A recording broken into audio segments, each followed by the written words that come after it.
Big boss సీజన్‌లో 9 ఒకటో రోజు మధ్యాహ్నం ఇమాన్యుయల్, సృష్టి వర్మ గార్డెన్ ఏరియా క్లీన్ చేస్తూ కనిపించారు.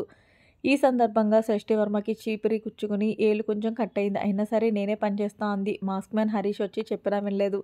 నాకు బ్యాండేజ్ ఇవ్వండి చాలు అనింది. ఇక ఆ తర్వాత సంజన ఇమాన్యుయల్‌తో నువ్వు ఇలా పని చేస్తుంటే చాలా బాధగా ఉంది. ఎండలో ఉన్నావు, కావాలంటే ఈవినింగ్ చెయ్యి అని చెప్పింది. బిగ్ బాస్ ఇప్పుడే చేయమన్నారు మేడం అని ఇమాన్యుయల్ చెప్పాడు. వాటర్ తాగుతావా అని సంజన అడిగింది. హా మేడం తాగుతాను అని అన్నాడు. ఇక వెళ్ళి సంజన ఇమాన్యుయల్ కోసం వాటర్ తీసుకుని వచ్చింది. ఇక ఫ్లోరా కూడా వాష్రూమ్స్ క్లీన్ చేసింది. సెలబ్రిటీస్ అన్నీ ఏమాత్రం గర్వం లేకుండా కామనర్స్ ఇచ్చిన పనిని వీళ్ళు చాలా చక్కగా చేస్తున్నారు. ఇమాన్యుయల్ చేస్తున్న పని చూసి భరణి క్లాప్స్ కొట్టాడు. దీనికంటే అంత ఎండలో కూడా ఇమాన్యుయల్ నాన్ స్టాప్గా చీపిరి పట్టుకుని ఊడుస్తూనే ఉన్నాడు. ఇక కామనర్స్ సుమన్ శెట్టి విషయంలో కొంచెం టాస్క్ ఇవ్వాలా వద్దా అన్నట్లు ఆలోచిస్తున్నారు. దేనికంటే అందరికంటే పెద్దవాడిలా ఉన్నాడు, ఏమైనా అనుకుంటాడని ఆలోచిస్తున్నారు. ఇక రాము రాథోడ్ మర్యాద మనీష్ డ్రెస్ ఆరెంజ్ చేస్తూ కనిపించారు.